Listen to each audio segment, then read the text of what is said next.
Salut à tous les passionnés de l'œuvre du destin. Aujourd'hui, nous décortiquons l'épisode 422, un chapitre crucial où la tension monte d'un cran alors que Prita affronte sa première matinée en cellule et que Karan, brisé par la colère, se prépare à une confrontation explosive. L'épisode 422 débute sous la lumière crue et blafarde du matin au poste de police de Mumbai. Pour Prita, la nuit a été interminable, jalonnée par les bruits métalliques des portes de prison et le froid mordant de sa cellule. Pourtant, lorsqu'on la tire de sa geôle pour l'emmener dans le bureau des interrogatoires, elle redresse l'échine. Elle refuse de laisser transparaître la moindre faiblesse, même si son cœur saigne en repensant à l'incompréhension de Karan. L'ACP Vijay Bindra l'attend, assis derrière son bureau encombré de dossiers, un sourire narquois aux lèvres. Il commence l'interrogatoire en tentant de la déstabiliser psychologiquement. Pour lui, l'affaire est simple. Prita est passée aux aveux concernant sa présence à l'hôtel Castelléon. Le témoin l'a formellement reconnu, et elle avait un motif évident puisqu'Akshay menaçait la tranquillité de sa belle-sœur Kritika. L'inspecteur pousse Prita à signer une déposition écrite complète détaillant l'acte du meurtre. Mais notre héroïne, bien que déterminée à protéger Kritika, possède une intelligence juridique fine. Elle maintient fermement sa position. Elle avoue s'être rendue à l'hôtel pour confronter Akshay et défendre l'honneur de sa famille, mais elle nie catégoriquement avoir porté le coup fatal qui a ôté la vie au jeune homme. Elle explique à Bindra qu'elle a laissé Akshay vivant et conscient dans sa chambre. Agacé par sa résistance et son refus de plier, l'inspecteur Bindra menace de la transférer dans une prison centrale de haute sécurité si elle refuse de coopérer, mais Prita reste un mur de pierre, acceptant la souffrance pourvu que la vérité sur Kritika reste scellée.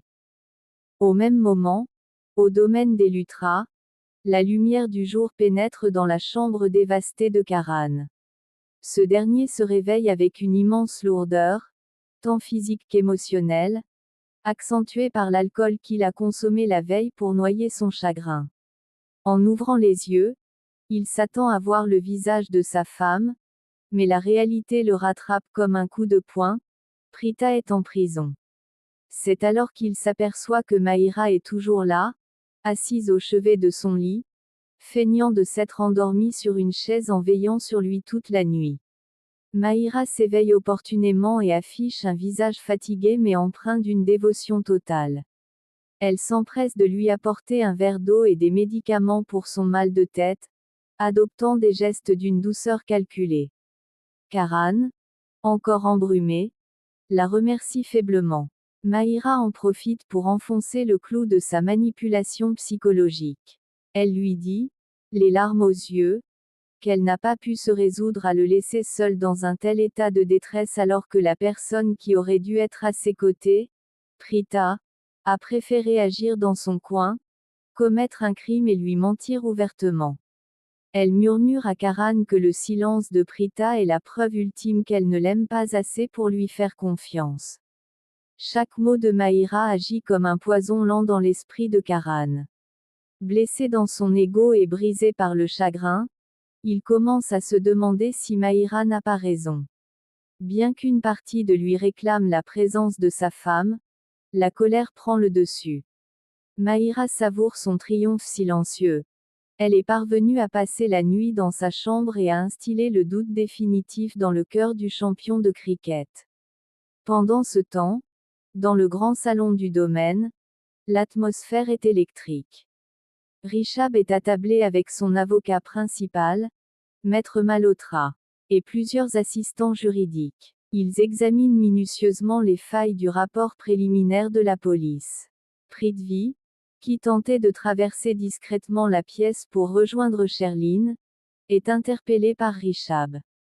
Rishabh, avec son regard perçant de grand homme d'affaires, demande à Prithvi s'il se rappelle de détails particuliers concernant les fréquentations d'Akshay les jours précédant sa mort, sachant que Prithvi avait géré une partie des arrangements financiers pour le mariage avorté avec Kritika. Prithvi est pris de court. Sa paranoïa se réactive instantanément.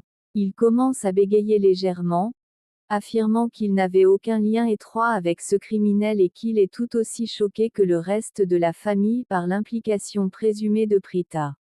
L'avocat intervient et mentionne qu'ils ont demandé l'accès aux caméras de surveillance de toutes les rues adjacentes à l'hôtel Castelléon pour vérifier si une autre personne n'aurait pas pénétré dans l'établissement par une entrée secondaire. En entendant parler des caméras de surveillance extérieures, le sang de Prithvi ne fait qu'un tour. Il sait que sa voiture pourrait y apparaître de façon très nette.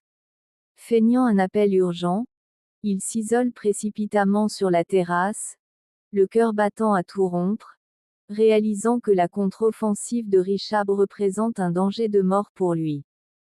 Sur la terrasse, Prithvi est rapidement rejoint par Sherline, qui a suivi toute la scène depuis le haut des escaliers. Elle attrape Prithvi par le bras et le secoue violemment, le traitant d'imbécile pour avoir montré sa nervosité devant Rishabh et son avocat. Prithvi, paniqué, lui avoue que si les avocats obtiennent les enregistrements extérieurs de l'hôtel, ils découvriront qu'il y a passé près de 2 heures la veille du meurtre. Sherline, faisant preuve d'une lucidité machiavélique, reprend le contrôle de la situation. Elle explique à Prithvi qu'ils n'ont plus le temps de tergiverser, ils doivent agir immédiatement avant que l'équipe juridique de Rishabh ne mette la main sur ses preuves. Elle ordonne à Prithvi d'utiliser ses contacts dans le milieu des affaires ou d'employer des hackers pour corrompre ou effacer les serveurs de stockage des caméras de la municipalité près de l'hôtel. De plus, elle lui rappelle qu'ils doivent continuer à faire pression sur Kritika pour qu'elle reste terrée dans son mutisme. Si Kritika parle, le château de cartes s'effondre. Prithvi, rassuré par la froideur tactique de sa complice, accepte de payer une somme astronomique à un contact anonyme pour saboter l'enquête de Rishabh. Leur alliance est plus toxique que jamais, unie par le besoin viscéral de voir Prita condamnée à leur place. Pendant ce temps, isolée dans sa chambre obscure, Kritika vit un véritable enfer intérieur. Elle tient entre ses mains une photo de Prita et elle, prise lors d'un moment de complicité familiale. Les larmes coulent sans s'arrêter sur ses joues. La culpabilité est devenue un poids physique trop lourd à porter pour la jeune femme. Elle n'arrive pas à concevoir que Prita soit traitée comme une criminelle par la police et la presse, alors qu'elle-même se mure dans le confort du domaine. Soudain, on frappe à sa porte. C'est Raki qui entre, le visage marqué par la tristesse mais illuminé par sa bonté habituelle. Raki s'assied à côté de sa fille et la prend tendrement dans ses bras, pensant que Kritika souffre du traumatisme lié à la mort d'Akshay et à la situation de la maison. Raki, d'une voix douce, dit à Kritika qu'elle ne doit pas perdre espoir, car Prita est une âme pure et que Dieu ne permettra pas qu'une innocente soit punie pour le malheur des autres.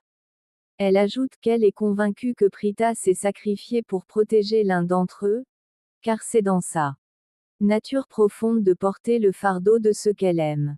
Ces paroles pleines d'amour maternel et de vérité agissent comme un coup de poignard dans le cœur de Kritika. Elle est à 2 doigts de s'effondrer et de crier toute la vérité à sa mère, mais la peur des conséquences et la promesse absolue faite à Prita la paralysent une fois de plus. Elle se contente de sangloter sur l'épaule de sa mère, emprisonnée dans son propre mensonge. L'attention de l'épisode se déplace ensuite vers la chambre du patriarche, Mahesh Luthra. Suite aux réactions physiques, alarmantes et pleines d'espoir de la veille, le médecin de famille est venu en urgence pour procéder à une évaluation neurologique complète sous les yeux de Rishabh et de Raki. L'ambiance est lourde d'attente, car la survie morale de la famille dépend en grande partie de ce réveil. Le médecin termine ses examens et se tourne vers la famille avec un air sérieux mais teinté d'optimisme. Il explique que les pics d'activité cérébrale enregistrés par les machines indiquent que Mahesh commence à percevoir les stimulations extérieures et les chocs émotionnels de son environnement. Cependant, Il tempère leur joie en précisant que son cerveau est encore trop faible pour provoquer un réveil total et immédiat ou pour lui permettre de parler de façon cohérente. Il prévient qu'un choc trop violent ou une tentative de le forcer à se réveiller pourrait lui être fatal. Rishabh comprend que si son père détient la clé pour détruire Prithvi et Sherlyn, ils doivent faire preuve de patience et de prudence. Cet espoir suspendu montre que le temps est le pire ennemi de Prita, qui languit en cellule pendant que la vérité médicale met du temps à émerger. En fin d'après-midi, après avoir passé la journée à broyer du noir et à écouter les insinuations de Mahira, Karan se retrouve seul face au miroir de son dressing. La colère commence lentement à céder la place à un besoin viscéral de confrontation directe. Il refuse de rester passif pendant que sa vie s'écroule. Il rejette les tentatives de Mahira de le retenir au domaine et décide de se rendre au poste de police, non pas pour soutenir sa femme, mais pour obtenir les réponses que son orgueil et son cœur réclament. Il quitte le domaine des Luthra d'un pas rageur, sous le regard inquiet de Rishabh qui espère que cette rencontre permettra de briser la glace entre les deux époux. Mahira, quant à elle, ressent une pointe d'anxiété en voyant Karan partir vers le poste de police, craignant que la simple présence de Prita ne ravive leur amour et ne détruise tout le travail de manipulation qu'elle a accompli au cours des dernières heures. Le décor est planté pour une confrontation finale qui s'annonce électrique entre les deux protagonistes de la série. C'est sur cette image puissante de Karan, le visage fermé, démarrant sa voiture en direction du poste de police pour affronter Prita dans sa cellule, que se conclut ce terrible épisode 422 de l'œuvre du destin. Le suspense est à son comble, mes amis. La confrontation tant attendue entre les deux époux va-t-elle faire éclater la vérité ou sceller définitivement leur rupture? Prithvi et Sherlyn vont-ils réussir à saboter les caméras de surveillance avant que les avocats de Rishabh ne les découvrent? Et surtout, Kritika parviendra-t-elle à garder ce secret destructeur alors que sa mère Raki souffre en silence?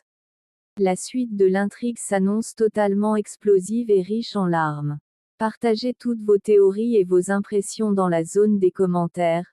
Selon vous, comment va se passer la rencontre entre Karan et Prita au poste de police? Si vous avez dévoré ce résumé ultra complet et que vous souhaitez soutenir la chaîne, n'oubliez pas de laisser un immense pouce bleu, de partager un maximum la vidéo avec la communauté des fans, et de vous abonner pour ne manquer aucun des prochains épisodes de notre saga préférée. Prenez grand soin de vous, restez connectés et on se retrouve très vite pour la suite de l'œuvre du destin. À bientôt.